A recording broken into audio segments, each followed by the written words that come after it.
Hey guys, today I'm going to talk to you about my 1964 Karmann Ghia. I figured I'd start these videos with the one oddball in my collection. Everything else is buses, but this is also my first Volkswagen. Not just my first Volkswagen, my first car. This is the car I got when I was 16. This car, not just one like it, this one. I've had it for coming on 30 years right now. And with that anniversary coming up, I've got some plans to try to make it a little bit nicer, because as you'll see in this video, it needs some attention.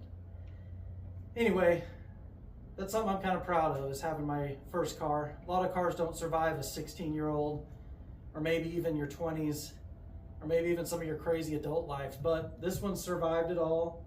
It's been through a few different incarnations, different looks, different styles, stuff I was into at the time, but how it sits now, I'm pretty pleased with it, except for the severe rotting rust that you will see shortly. Anyway, I'd love to show you around the car in a little more detail and maybe share some stories with you from the almost 30 years of ownership I have of this car. So let's take a look. I could really talk about this car specifically for hours. I could probably talk about Karmann Ghias with you for quite a few hours too. Being in the Volkswagen hobby locally, there were not a lot of Karmann Ghia drivers, and maybe you experience that where you are too, but I don't know if they just didn't survive, if they aren't the icon that the Beetle was, or the dominant icon that the buses have become. But Karmann Ghia is just, you don't always seem to have Karmann Ghia buddies. In this past year, I've actually gotten a few friends that have gotten Karmann Ghias currently, projects, and it's the first time in my life I've had friends that are Karmann Ghia drivers. I always hung out with Beetle and bus drivers, but no offense to Type 3 people, I just didn't know any Type 3 drivers. You guys might even be more rare. I've got some Type 3 friends now too though. But I could seriously tell stories for hours. I remember in high school, everybody used to always laugh when it was summertime and I'd get out in my car after school, and you can sit in the driver's seat and crank both windows down. They'd make fun of the way I had this motion. I guess it's more like this. But get both windows cranked down at the same time. There's so many stories too of this car breaking down when I first got it. Again, I didn't know what I was doing, so I'd call my dad and he'd bring the trailer, and it was understood. Didn't matter what time it was really. But he'd pull up, back his trailer up to my broken down car. He'd put it in park and just sit there. I knew what to do. I'd get the ramps out. We had an old boat winch on the front of his trailer, and I'd get a strap out and wrap it around the front beam and winch that thing up there, hand crank it all the way up on the trailer, strap it down, put the ramps away, and come hop in. And he'd take me home. And the next day, when he got off work, he'd take it over to the mechanic and drop it off. And they'd call me later. Usually it was something simple. It was never anything huge.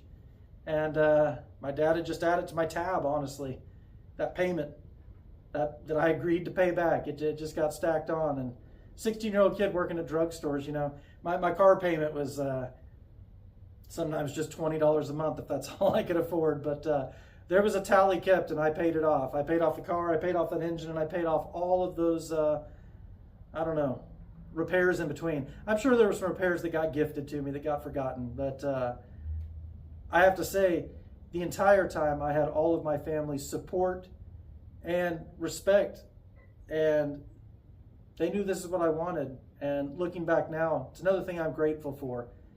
All the memories, all the stories, everything that came with owning this car. The paint on this car is something else we have to talk about. Now let's go back to the beginning. The car was originally from the factory a black car with red interior, and I bet it looked amazing.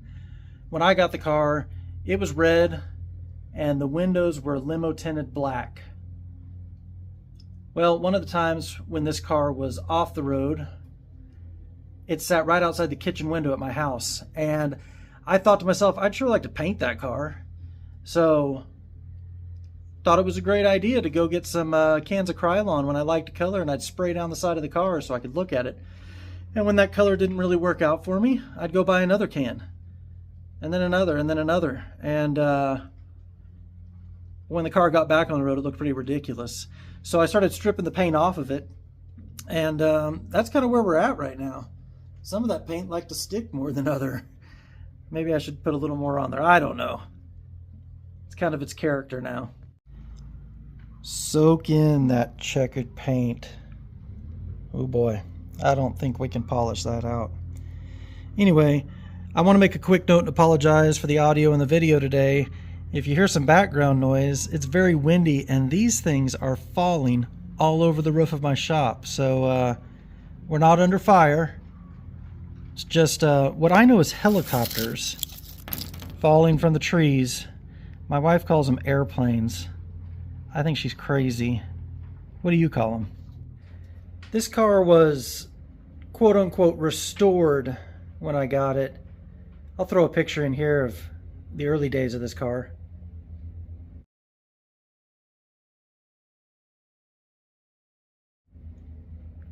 Pretty shiny back then, but now it's not looking so great.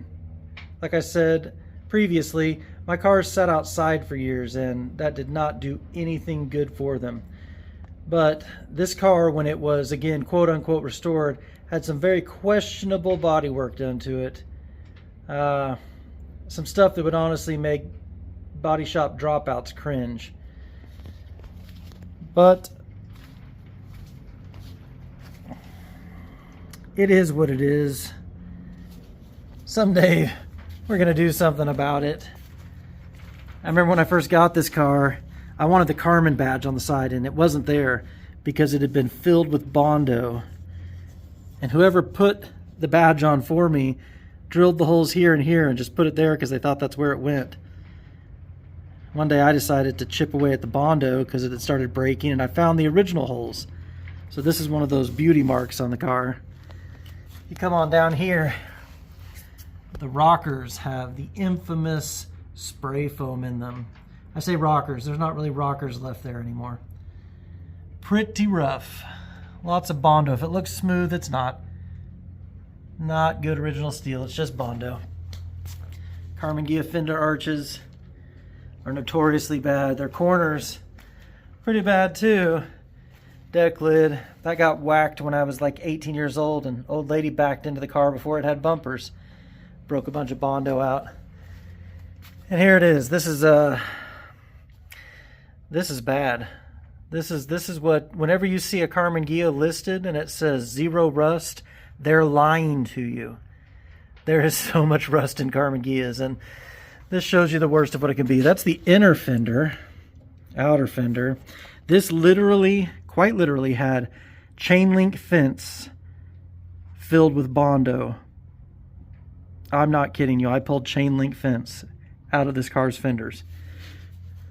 Holes back up there to under the back seat. Pretty wicked. You can see right here, again, the whole car has just Bondo skimmed all over it. A friend of mine years ago backed into the car right here in front of the tire well. It was, again, pretty awful metal covered in Bondo, so when he hit it just lightly, it made some serious damage. It's kind of been hammered out, but just rolled with it. I keep talking about how much work this car needs, rust-wise, metal-wise, and you might be thinking what a lot of people say to me on the regular, why don't you just get another car? Well, there's a reoccurring theme in this video that you might have picked up on.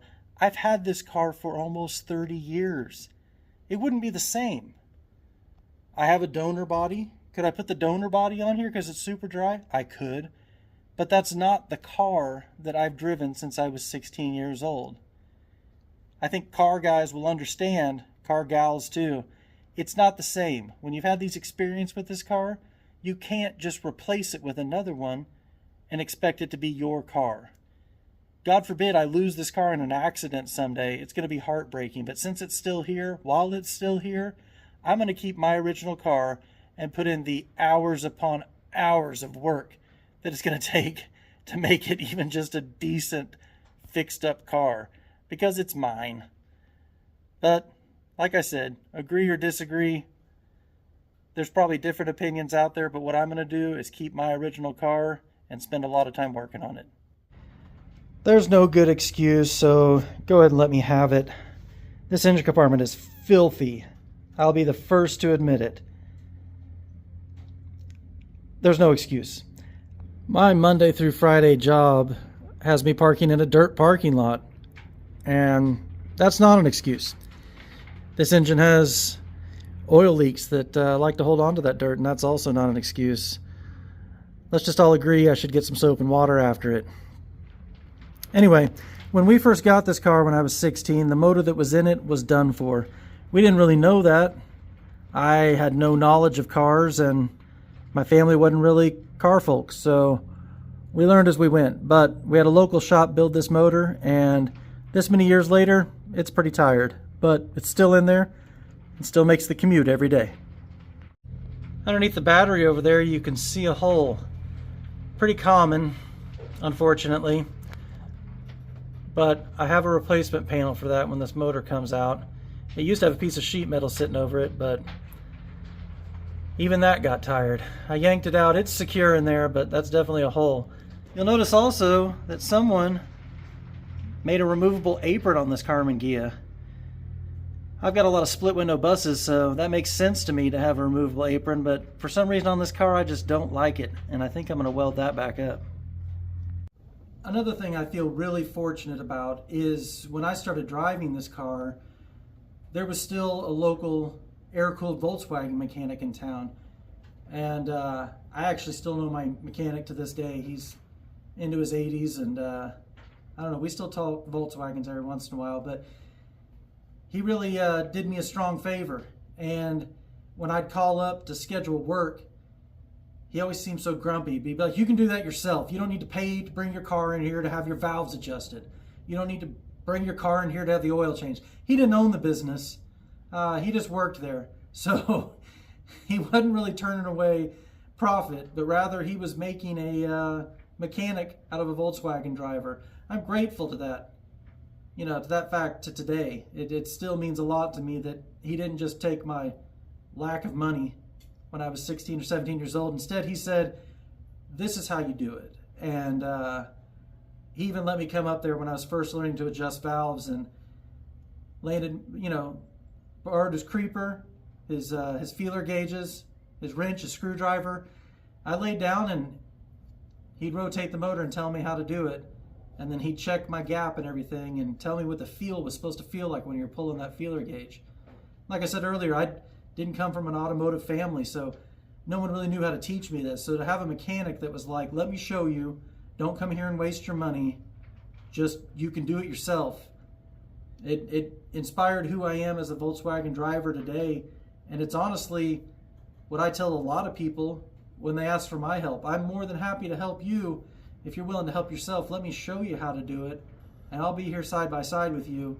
You can learn to be a Volkswagen mechanic. And like I said, I'm grateful for it, but it's also what's caused this horde of Volkswagens here. So take the good with the bad, maybe. I don't know. The interior is a far cry from anything special. These seat covers are something I picked up at a swap meet years ago.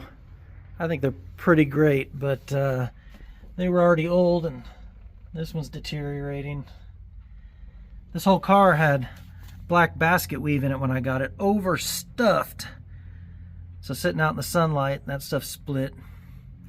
It had the famous cut pile carpet in here, but this car leaked like crazy, and that carpet came out because it was always soaking wet. Other than that, pretty stock looking exterior, except for that radio in the dash, which needs to be remedied. I've got a fake tachometer, and the I call it 64 only. I'm sure it's spread a little bit further than that, maybe each direction. I don't know the dates on it, but the horn ring with no loop in it is kind of unique to a short period of time on these cars, from what I understand. Correct me if I'm wrong. I've always liked it though. Something you don't see very often either, Karmann Ghia shift extension. That's kind of an oddball. Anyway, lack of door panels. Again, they were rotten and just falling apart from all the moisture that leaked in this car. This car should also have a dash pad, but it's never had one since I got it. And I kind of like a metal dash, but I've been tempted before to get a dash pad for it just because it's supposed to be there. Another thing along the way that got done was we had new floor pans put in the car. I think what was in there was just flat sheet steel that someone had pop riveted over the aging original floor pans. At the time, what was available are these incorrect for this car late model pans, but they're in there. And again, there was some questionable work done. I won't fault the guy this time. He was doing me a favor. I was a kid, I was broke, but this was rotted out, and he just made some sheet steel and bent it around it and hammered it and put seam sealer all over it. Another thing that's going to have to be addressed for sure. When I got this car, it was very much stock height. Sat on stock wheels, complete stock suspension. At some point, I decided to lay this car down on its nuts and drove it like that for quite a while. Let me show you a picture.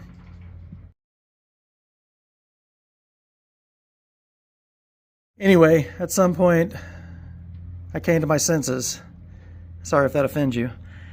But I put it back to stock height. I replaced the beam that I had cut and narrowed with another stock beam, and I went to re-indexing the rear end, and I put it back together, and it sat way too high.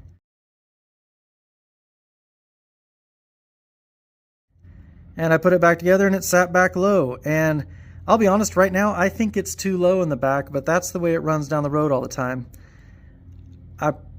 When I take the engine and transmission out to do some metal work and whatnot, I will probably work on re-indexing those plates to try to get it set back to a proper stock height. I say that. I've also considered putting adjusters back in the beam and setting the front down just a little bit to match the back to give it a little bit of a lower ride height.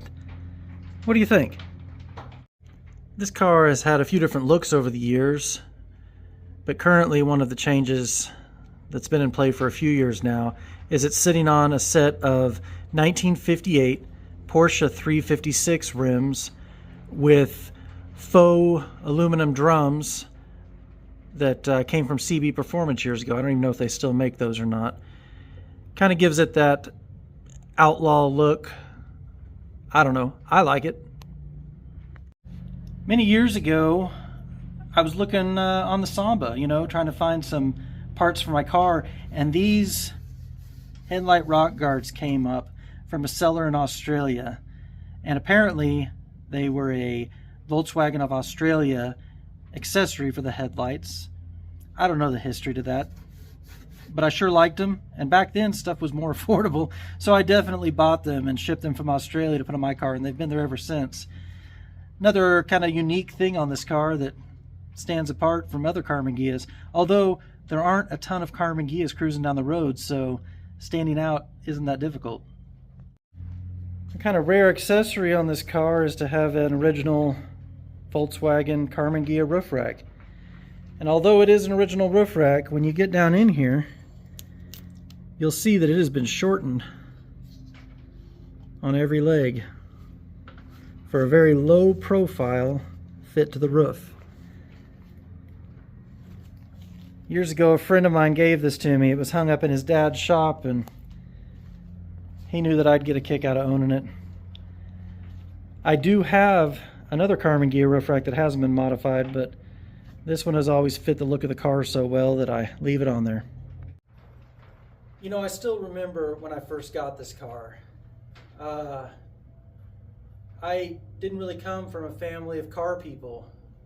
My mom would take us to free car shows every once in a while when we'd see them on the side of the road, but no one in my family really dealt with classic cars. But I remember seeing a Karmann Ghia and instantly being attracted to the car itself, knowing nothing about Volkswagens. My dad, every once in a while, would entertain the idea, and if we found a Karmann Ghia, we'd go look at it. But we did the same thing with Corvairs, honestly. I must have something for rear engine cars, because come to think of it, we also looked at a lot of 914s. I remember he let me sit in a 911 one time at a dealership, and I was sold. I wanted that thing so bad, and I remember him telling me, if your mom and stepdad will pay the insurance, I'll buy the car for you. I thought I'd struck gold. I didn't really understand auto insurance and 16-year-olds at the time. Anyway, my dad ended up finding this car.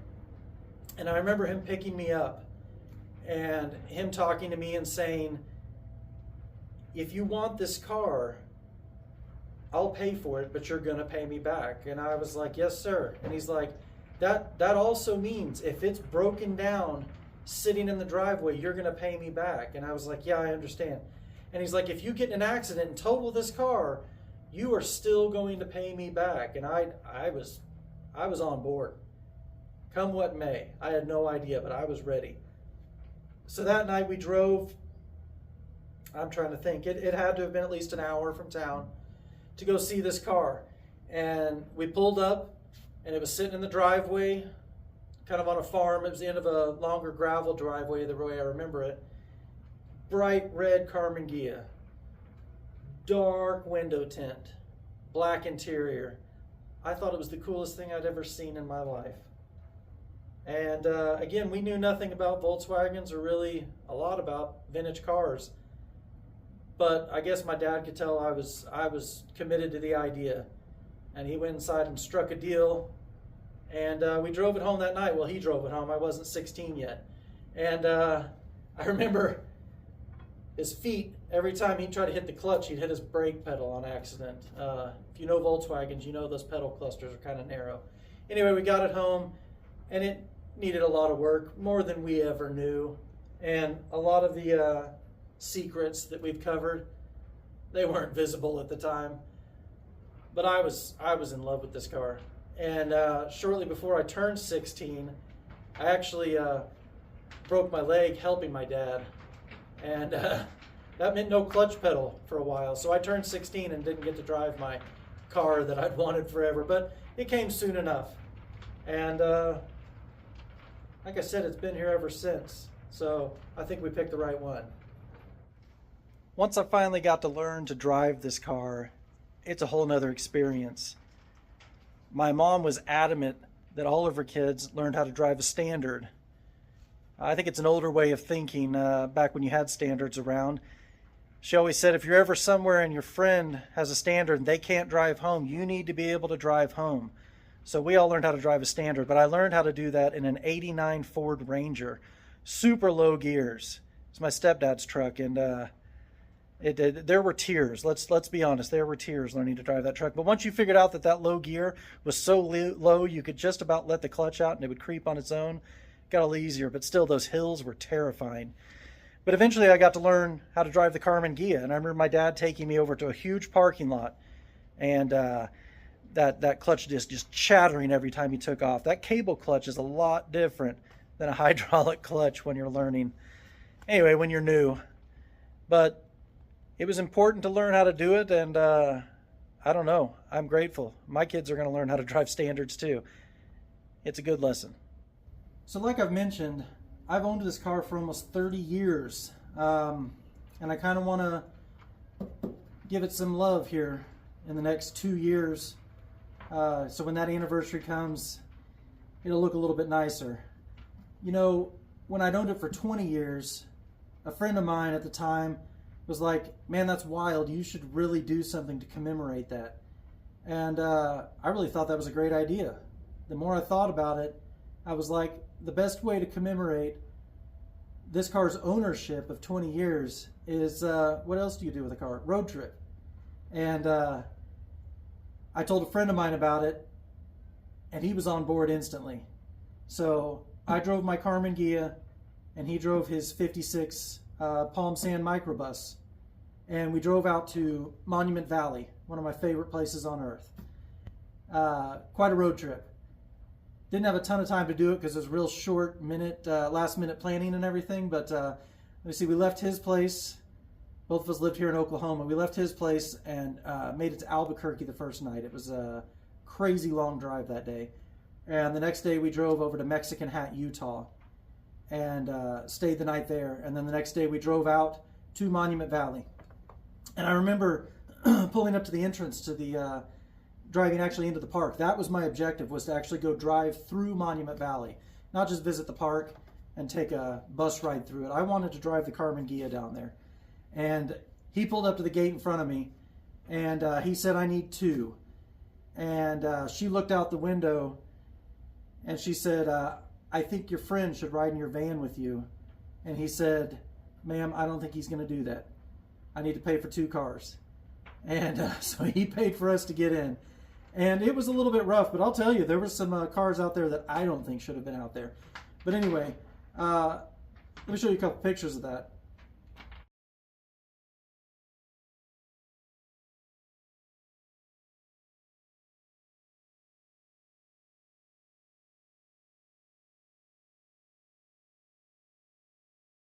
It was a pretty great trip, and one I'll remember for a long time.